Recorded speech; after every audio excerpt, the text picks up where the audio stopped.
मुसलमान और मुसलमान का मकसद ये मुसलसल जद्दोजहद का नाम है।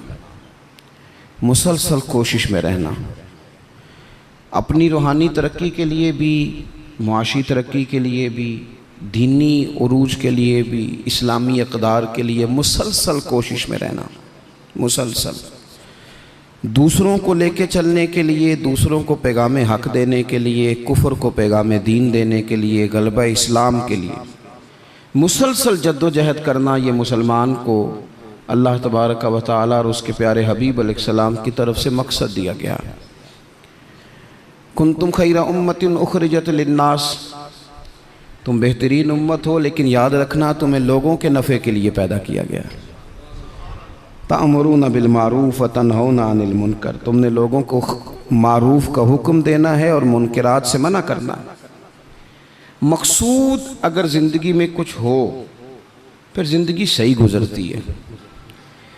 बेमकसद जब ये लोग ज़िंदगी गुजारते हैं तो आहिस्ता आहिस्ता परेशान रहने लग जाते हैं। मकासद क्या थे? मकसद ये था कि मैंने ना 2-4 करोड़ रुपया ज़िंदगी में जमा करना है, तो हो गया जमा, अब क्या करे? अब परेशान रहने लग गया। अब कहता है पता नहीं सारा कुछ है, मेरा दिल ही नहीं लगता। मकसद इसका ये था कि मैंने ना बहुत अच्छी बिल्डिंग बनानी है, बेहतरीन मकान बनाना है, तो बन गया मकान। अब भाई ये छोटे मकासद थे। मैंने मुल्क से बाहर जाना है, जाके सेट होना है, तो हो गया सेट। अब मकासद जब तक बड़ा नहीं होता, मुसलमान मकसद हयात को जब तक पहुंचता नहीं और जब तक वो सही डायरेक्शन पर चढ़ता नहीं, उतनी देर वो परेशान है। वो टामक टोनिया ज़रूर मारता है, वो वाली बीमारियां ढूंढ के ले आता है जो दरअसल उसकी बीमारियां हैं ही नहीं। वो ढूंढता चूँकि उन चीज़ों को है, फिर इलाज भी उन्हीं का करता रहता है। याद रखें, ज़िंदगी बामकसद बनाएं। मकसद क्या हो? निरी रोटी कमाना मकसद ना हो, रोटी कमाएं भी और लोगों को खिलाएं भी। आप अगर इसलिए माल बढ़ाएंगे कि मैं मालदार हो जाऊं, तो ये तो महमूद नहीं, ये प्यारा नहीं आपका ये नज़रिया। लेकिन अगर माल इसलिए कमाएं कि या अल्लाह पैसे देना, पर मुझे तरीक़ा भी हज़रत उस्मान गनी वाला देना, मुझे सलीका हज़रत अब्दुर्रहमान इब्न औफ वाला देना। आप अगर मकासद के तहत ज़िंदगी गुजारेंगे तो बेचैन नहीं रहेंगे। अगर आपका कोई मकसद है, आप अगर सहाबाए किराम अलैहिम रिदवान की मुक़द्दस ज़िंदगियों को देखें तो कोई मकसद था, कुछ पीछे था जिसके लिए वो जद्दोजहद कर रहे थे। हज़रत मौला अली शेर खुदा करमल्लाहु ताला वजहुल करीम, एक बात करता हूँ, एक मिसाल देता हूँ। हज़रत अली शेर खुदा का शुमार बज़ाहिर अभी बच्चों में होता था जब कलमा पढ़ा, और जब सारी बरादरी इकट्ठी थी और हुजूर ने फरमाया मैं अल्लाह का रसूल हूँ, कौन कौन मेरे साथ दीन की मदद करेगा, कौन मुश्किल वक्त में हिफाजत करेगा, तो सब चुप रहे। हज़रत अली उठ के खड़े हो गए, कहा या रसूल अल्लाह, मैं मुहाफिज भी बनूंगा और दीन का मददगार भी बनूंगा। अब एक मकसद बना लिया है कि मैंने तलवार लेनी है, मैंने दीन की हिफाजत करनी है, मैंने ये काम करना है। एक मकसद तो है ना यार, एक प्रोग्राम बना लिया है। अब हज़रत मौला अली शेर खुदा हर मैदान में पहली सफ़ में नज़र आए। एक मौका ऐसा आया जहाँ मेरे हबीब अलैहिस्सलाम ने फरमाया कि अली, तुम मदीने में मेरे पीछे रहो, बच्चे हैं, औरतें हैं, निगहबानी है, और मैं इसलिए इसी तरह तुम्हें छोड़ के जा रहा हूँ जिस तरह हज़रत मूसा अलैहिस्सलाम जनाब हारून को छोड़ के गए थे, मगर ये कि मेरे बाद नबी कोई नहीं। एक मौके पर सिर्फ छोड़ के गए, जिहाद पे साथ नहीं लेके गए, तो हज़रत अली रोने लगे। अल्लाह करे आपको समझ आए मेरी बात की। बच्चा हमारा भी रोता है, पर वो कहता है मैंने सैर के लिए जाना है। मकसूद कुछ और बना लिया है ना। पैसे हमारे बच्चे भी मांगते हैं, पर वो कहते हैं कि टूर जा रहा है, मैंने साथ जाना है। हमें भी रोना आता है कई दफ़ा, लेकिन वो जो पार्टी हमने काबू करनी थी वो कोई और करके ले गया। ये तो ग्राहक मेरा था, ये दाएं बाएं कैसे निकल गया। रोना तक आ जाता है, उनका भी रोना था। अर्ज़ की या रसूलल्लाह सल्लल्लाहु अलैहि वसल्लम, आप मुझे बच्चों और औरतों पर छोड़ कर जा रहे हैं? तो हुज़ूर सल्लल्लाहु ताला अलैहि वसल्लम ने फरमाया, अली, उसी तरह छोड़ के जा रहा हूँ जिस तरह हज़रत हारून को जनाब मूसा कलीम छोड़ के गए थे। भाई एक मकसूद था कि मैंने मैदान में रहना है, एक इरादा किया था, एक प्रोग्राम बनाया था, फिर सारी ज़िंदगी वो मैदान में रहे। उनको जब खंजर लगा ना कूफे की जामे मस्जिद के करीब, तो बंदे को तकलीफ़ होती है तो वो हाय करता है, बेटे को आवाज़ देता है, नसीहतें लिखवाता है। लेकिन मौला अली को खंजर लगा तो क्या कहते हैं? कहते हैं फुज़्तु बिरब्बिल काबा, लो भाई लोगो रब्बे काबा की कसम आज मैं कामयाब हो गया हूँ। एक मकसूद बनाया था ना, आज मैं उस मकसूद तक पहुँच गया हूँ। यार कोई मकसद तो हो। लो सुनो बात, बुखारी में मौजूद है। एक खातून थी जो मस्जिद नबवी शरीफ में झाड़ू देती थी। मुश्किल काम है? चलें आप बताएं मुझे, मस्जिद के अंदर झाड़ू देना आसान है कि मस्जिद का सदर बनना आसान है? नहीं, सदर बनना ही सौखा दे, इसलिए कि सदर बन के करना कुछ नहीं ना, आर्डर ही जारी करना है। इल्ला माशाअल्लाह, अच्छे लोगों की बात नहीं करता इसलिए। अच्छा, ज़्यादा अजर वाला काम तो ये ना कि अल्लाह का घर साफ किया जाए। मैंने तो उलमा से कई जगह कहा है कि इस ओहदे का ना आप कोई नाम बदल दें, इस सीट का निगरान कर दें, सरपरस्त कर दें। क्योंकि जब सदर आप कह देते हैं ना, तो सदर पाकिस्तान का सबसे बड़ा आइनी ओहदा है, और सदर अगर बाइख्तियार हो तो पहला काम असेंबलियाँ तोड़ने का करता है, तो फिर मुश्किल हो जाएगी। एक खातून मस्जिद नबवी शरीफ में झाड़ू देती थी, कोई मकसद तो है ना यार। यानी जुमे वाले दिन मैंने झाड़ू देना है, कोई मकसद तो है। मैंने यार अल्लाह के घर, अल्लाह का घर समझ के, कमेटी की मस्जिद समझ के नहीं, महल्ले की मस्जिद समझ के नहीं, रब का घर समझ के मैंने यार वो वाशरूम साफ करने हैं जिनके अंदर लोग गुजरते हैं और नमाज के लिए अपने आप को तैयार करके लोग वुजू से फारिग होकर के आते हैं। एक मकसूद है, एक इरादा कर लिया है, कोई प्रोग्राम तो हो। ऐसे मुहम्मल फजूल वक्त गुजरता जाए। यानी हमारे यहाँ ना कुछ लोग कहते हैं मैं बोर बड़ा होता हूँ। आपने नाराज़ नहीं होना, मैं सैकड़ों और हज़ारों लोगों को जानता हूँ जो उनसे पूछना क्या कर रहे हैं तो कहते हैं टाइम पास कर रहा हूँ। तो मैं कहता हूँ आपने टाइम को बिल्कुल फजूल समझ लिया है। क्या समझते हैं आप? ज़िंदगी के लम्हात इतने फारिग हैं। और नबी पाक सल्लल्लाहु अलैहि वसल्लम ने फरमाया, दो नेमतें ऐसी हैं जिनके बारे में बहुत सारे लोग धोखे में। दो नेमतें, नेमतें का हुजूर ने, नेमतान, दो नेमतें ऐसी हैं जिसके बारे में लोग धोखे में पड़ गए। उन्हें समझ ही नहीं आई कि हमारे पास नेमत या रसूलल्लाह कौन सी? हुजूर ने फरमाया, एक सेहत और एक फुर्सत। एक सेहत और एक फुर्सत। अल्लाह ने फारिग वक्त दिया था कि बहुत सारे कुरान पाक पढ़ सकता था, दरूद पाक पढ़ सकता था, कोई काम कर सकता था, लेकिन बस उस चौक में गुजर गया, उस गली में वक्त गुजर गया, फलाने की बातें करते वक्त गुजर गया, मेलों ठेलों में गुजर गया, शुगल मेलों में गुजर गया, कोई ठंडे इलाके की सैर में गुजर गया, जो बचा था वो मोबाइल पे गुजर गया। बीत गए औकात हमारे। कोई मकसूद है मेरे अजीज? मस्जिद में झाड़ू देती है खातून, बीमार हो गई लेकिन बामकसद ज़िंदगी गुजार रही थी ना। उसने किसी न किसी तरीके से अपने आप को मदीने वाले महबूब के दीन से जोड़ लिया था। झाड़ू देती थी मस्जिद में, बीमार हो गई। कुर्बान जाएं रसूल कायनात, यानी अल्लाह की रहमत कामिला, हुजूर खुद चल के तीमारदारी करने तशरीफ ले गए और फरमाया, अगर ये इंतकाल कर जाए तो मुझे खबर ज़रूर करना। सहाबा फरमाते हैं, रात का वक्त था, ठंड का मौसम था, और हुक्म भी ये था कि जब कोई इंतकाल कर जाए तो जल्दी तदफीन कर दो। हमने हुजूर को तकलीफ़ देना मुनासिब न समझा, गुस्ल कफन का बंदोबस्त हुआ, जनाजा पड़ा, दफन कर दिया।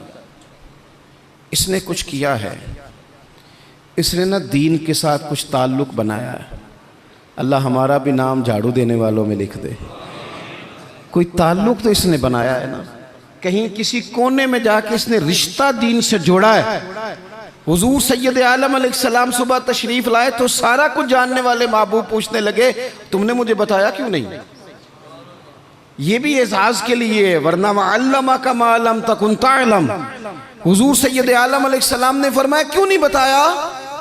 कुर्बान जाएं, मर जाने को जी चाहता है इस अदा पर, सारी कायनात जाए हुजूर के रोज़ा नूर पर। और नबी पाक ने पूछा, बताया क्यों नहीं? या रसूलल्लाह, रात थी, तकलीफ देना मुनासिब नहीं समझा। ओ बूढ़ी अम्मा, तेरे नसीबों पे हमारे माँ बाप कुर्बान हो। हुजूर फरमाने लगे, मुझे बताओ उसकी कब्र कहाँ है? मैं, यानी हुजूर किसी की कब्र पे आ जाए, अल्लाह की सारी रहमतें आ गई। करीम महबूब अलैहिस्सलाम कब्र पे गए। वैसे तो दूसरा जनाजा जायज़ नहीं, एक ही शर्त में जायज़ है कि अगर वारिस ने नहीं पढ़ा तो दूसरा जनाजा पढ़ा जा सकता है, लेकिन हुजूर तो खुद वारिस है ना सारी उम्मत के, और हुजूर इख्तियार रखते हैं, शारे हैं। हुजूर कब्र पे गए, यही बड़ी बात थी कि हुजूर उसकी कब्र पे चले गए, लेकिन कब्र पे खड़े होके हुजूर ने फरमाया दोबारा सफ़े बनाओ भाई, मैं दोबारा जनाजा पढ़ाऊंगा। क्योंकि कोई मकसद तो था ना, ये मस्जिद में झाड़ू देती थी।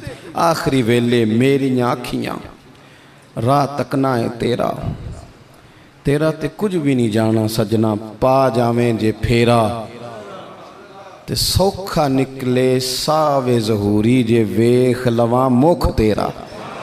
हुजूर तशरीफ़ ले आए, खुद तशरीफ़ ले आए और कब्र मुबारक पर खड़े होके दोबारा जनाजा पढ़ाए। नौजवानों, बड़ा वक्त ज़ाया हो गया, बड़ा। हमने ज़िंदगी में जो सबसे ज़्यादा चीज़ ज़ाया की है वो वक्त है। याद रखना, मुझे न बताना, किसी दोस्त को न बताना, लेकिन अपने आप से ज़रूर सवाल करना कि ज़िंदगी में हमें जितनी नाकामियाँ मिली हैं ना, उसकी असल वजह यह है कि हमने वक्त ज़ाया किया है, और बड़ा ज़ाया किया है। हम एक तो मकसद नहीं बना सके, दूसरा अपने वक्त को सही मैनेज नहीं कर सके। हम बड़ा कुछ कर सकते थे, अल्लाह तबारक व तआला ने सलाहियत दी थी, बहुत सारे काम हम अपने ज़िम्मे लेते तो कर जाते, लेकिन वक्त ज़ाया किया। इमाम बहकी ने हदीस लिखी है, मेरे रसूल पाक सल्लल्लाहु ताला अलैहि वसल्लम ने इरशाद फरमाया, जब सुबह दिन चढ़ता है ना तो दिन ऐलान करता है, वो दिन ऐलान करता है, कहता है मैं आज आया हूँ, आज के बाद नहीं आऊँगा, आज के बाद नहीं आऊँगा। कुछ करना है तो कर लो, आज जो दिन आया है ना, आज ये क़यामत तक दोबारा वापिस नहीं आएगा। कुछ कर लो। जिसने आज तिलावत नहीं की उसका ये दिन बगैर तिलावत के गुजर गया। मेरे अजीज, जिसने आज दरूद पाक नहीं ना पढ़ा, हुजूर को याद नहीं किया, उसका ये दिन गुजर गया बगैर दरूद पाक। जिसने आज सजदों की कसरत नहीं की, ये दिन बीत गया। दिन कहता है दोबारा नहीं आऊँगा। हज़रत उमर बिन अब्दुल अजीज़ रहमतुल्लाह अलैह से किसी ने कहा, हुजूर ये काम रहने दें, कल कर लेंगे। तो आप फरमाने लगे, अगर ये काम कल करूँगा तो जो काम कल करने हैं वो कब करूँगा? ये कल पे डाल दूंगा तो जो काम कल करने वो फिर कब करूँगा? वो कल वाला दिन भी फिर इसी तरह गुजर जाएगा। 39 साल उम्र पाई हज़रत उमर बिन अब्दुल अजीज़ ने। कितनी? हल्का सा बोलिएगा। 1 कम 40, 1 का 39 साल उम्र। पिछले बादशाह जालिम थे, ये उनके जुल्म बिद हो गए। अवाम के साथ बड़ी जगह पे वो खैर नहीं कर पाते थे, जनाब उमर वो खैर भी कर गए। हज़रत उमर बिन अब्दुल अजीज़ रहमतुल्लाह अलैह सारा हुकूमत का नक्शा भी बदल गए। ये 20 कुरान भी पढ़ गए और करोड़ों दफ़ा मदीने वाले पे दुरूद व सलाम भी भेज के चले गए। उम्र 39 साल पाई, उम्र 39 साल पाई। बीत गया हमारा वक्त। पीछे पलट के देखते हैं तो बड़ा कुछ ज़ाया कर आए। मज़ीद ना करना, मज़ीद ना करना। अपने अगर हम चाहते हैं मुआशरा इस्लाह पजीर हो तो एक तो बामकसद, दूसरा वक्त बिल्कुल किसी मौके पे ज़ाया नहीं करें, किसी मौके पे। इमाम शाफ़ी रहमतुल्लाह अलैह फरमाया करते थे, मैंने सूफिया से एक बात सीखी है जिसने मुझे बड़ा नफ़ा दिया है। हुजूर वो क्या है? आप फरमाते हैं, सूफिया फरमाया करते हैं कि वक्त एक तलवार है, इसे अपने हाथ में कर लो तो बड़ी मुश्किलात काट डालोगे, और अगर तुमने इसको अपने हाथ में ना किया तो फिर वक्त तो तलवार ही है, ये तुम्हें काट डालेगा, फिर तुम कट जाओ। जवान बिलखुसूस ये टाइम पास ये निकाल दें। मिजाज बन गया है हमारा शुगल मेले का। गप्पे घंटों भी हों तो वक्त का पता नहीं चलता। शुगल मेले का, मैं आपको पता है हम गुलाम हैं औलिया के, हम सूफिया के नज़रियात को कुरान और सुन्नत की तर्जुमानी समझते हैं। लेकिन ये कि आपने नहीं देखा होगा कि 20 लोग इकट्ठे होकर किसी जगह एक गली से निकले हों, कोई पूछे किधर जा रहे हो तो कहें हम जुमा पढ़ने जा रहे हैं मस्जिद में। 20-20 होके नहीं निकलते। लेकिन अगर ठंडे इलाके में सैर करने जाना हो तो 20 की बस भर जाती है कि नहीं? अगर कहीं फलानी जगह मेला लगा हुआ है तो फिर 2-3 गलियों से बसें भर जाती हैं कि नहीं? मैं अक्सर कहता हूँ कि आपने शुगल मेला बना लिया है मज़ारात को।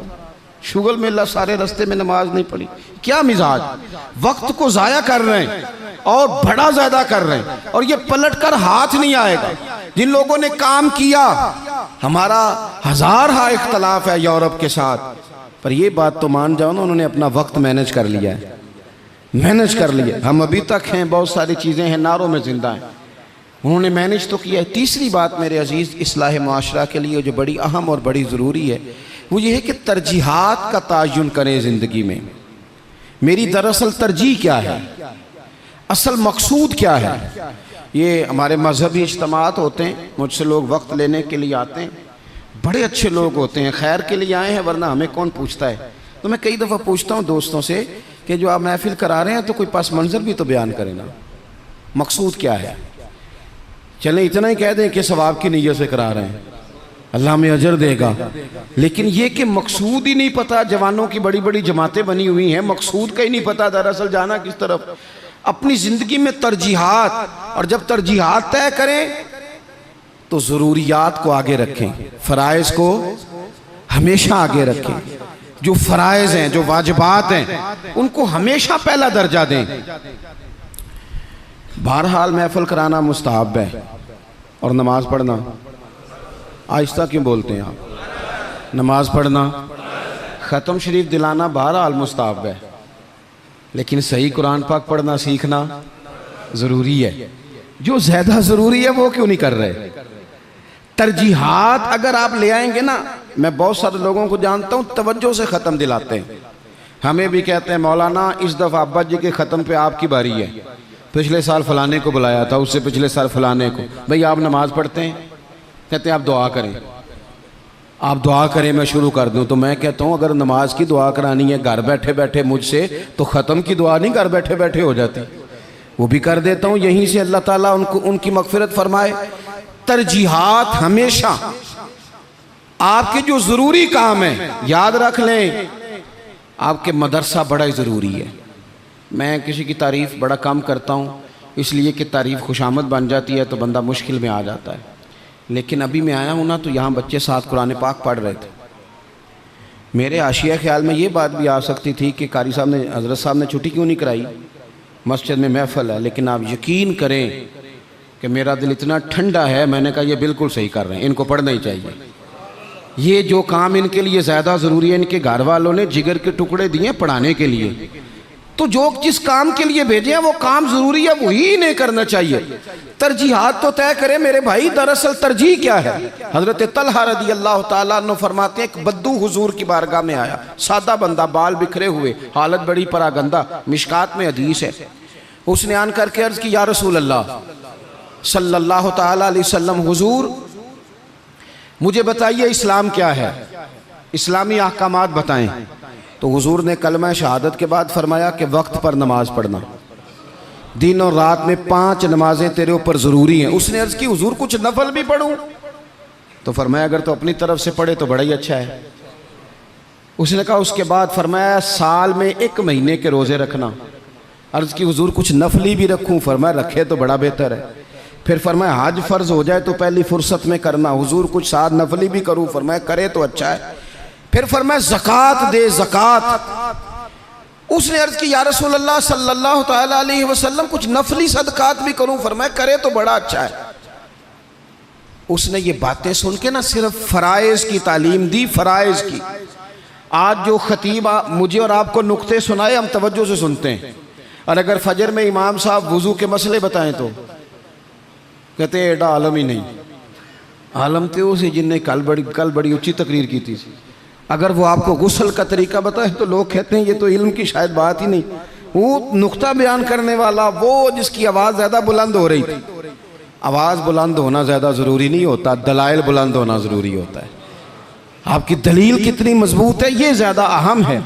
तो अल्लाह के महबूब अलैहिस्सलाम ने फरमाया फ़र्ज़ नमाज पढ़, ज़कात दे, रमज़ान के रोज़े रख, हज कर। हुज़ूर सय्यद आलम सल्लल्लाहु ताला अलैहि वसल्लम ने ये तरजीहात बताई। वो शख्स पता है हुजूर से क्या कहता है? कहता है, या रसूलल्लाह जो मैंने आपसे सुना है ना कमी करूँगा ना इजाफा करूँगा। गोया वो मान गया कि मैं तरजीह दूंगा फ़राइज़ को। तो रसूल पाक सल्लल्लाहु अलैहि वसल्लम ने फरमाया, सहाबा की तरफ देख के फरमाया, अगर ये जो कह रहा है उस पर डटा रहा जो इसने कहा है अगर वो सच किया इसने तो फरमाया फिर ये बंदा कामयाब हो जाएगा, फिर ये फलाह पा जाएगा। आप तरजीह हमेशा अहम काम को दें। मैं जो बात करने लगा हूं मेरे उलमा उसकी जिम्मेदारी लेंगे। आपसे ये नहीं पूछा जाएगा कि आपने मज़ार पे चादरें कितनी डाली हैं, ये ज़रूर पूछा जाएगा कि माँ बाप की खिदमत की कि नहीं की।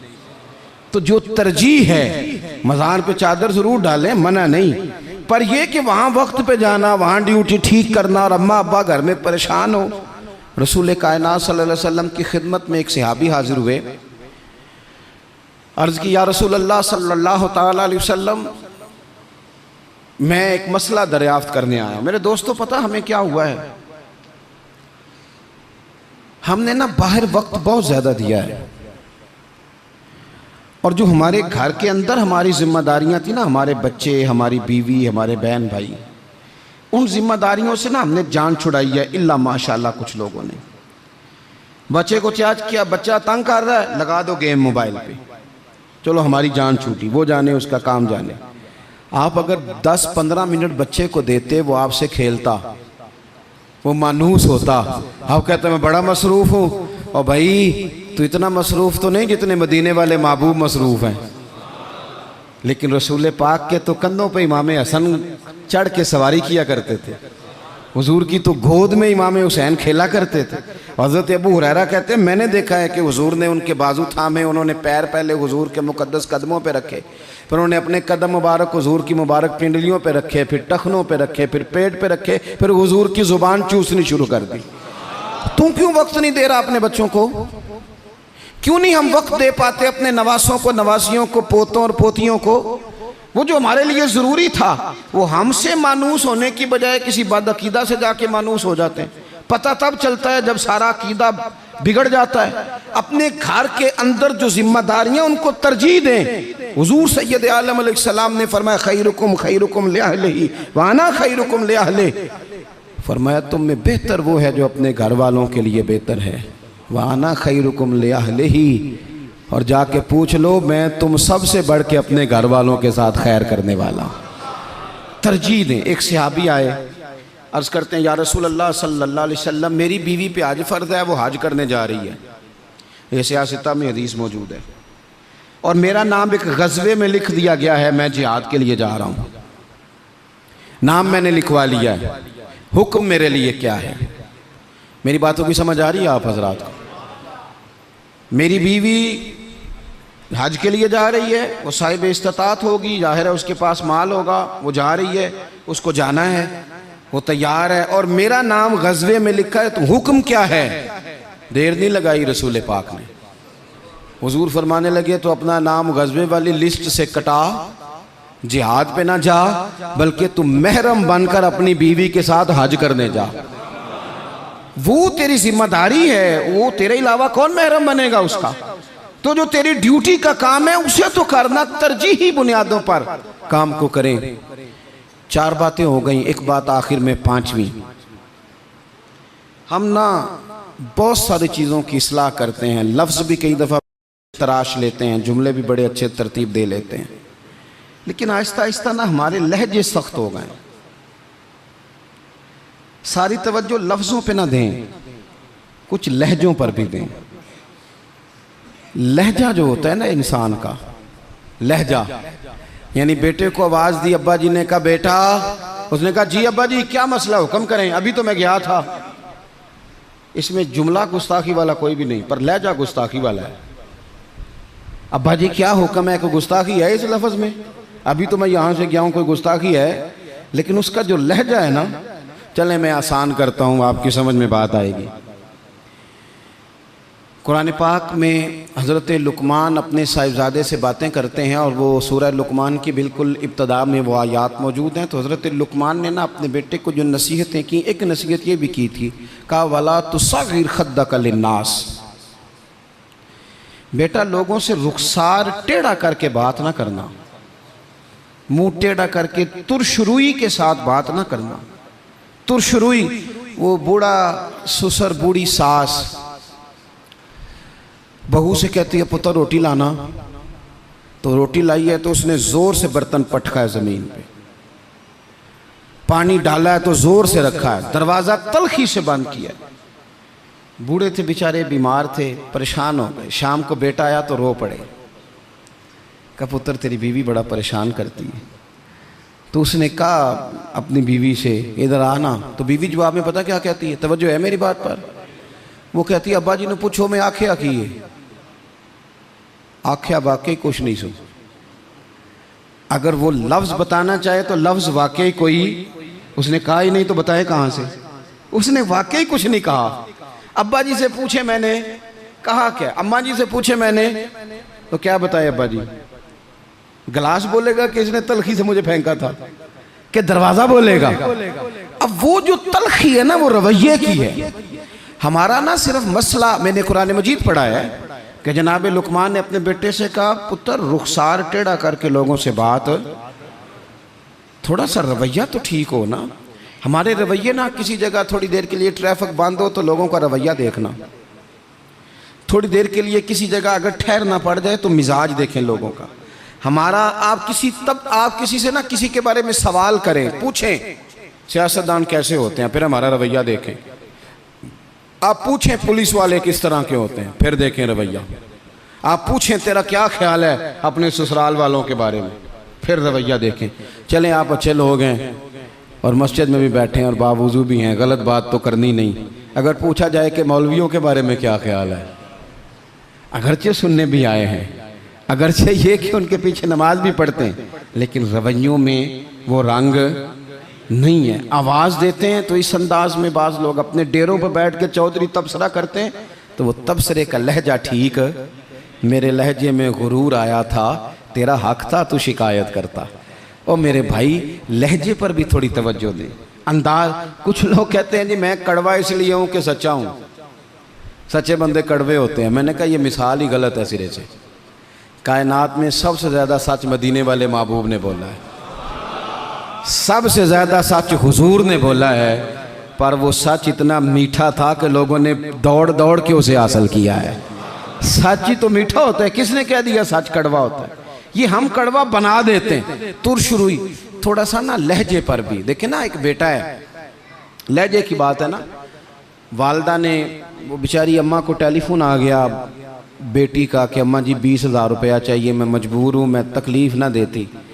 तब वो वालिद वालदा बैठे हैं, मशवरा कर रहे हैं, बेटा पहले ही ज़्यादा तनख्वाह कोई नहीं, खर्चे पहले ही ज़्यादा, कैसे कहेंगे। बड़ी उन्होंने ना मशवरा करके, बेटा आया तो बड़े प्यार से प्रेम से बात की, का पुत्र दिल तो नहीं करता, हमें तेरे हालात का पता है, पर तेरी बहन बेचारी को ना 20,000 की ज़रूरत। अब एक लहजा ये है।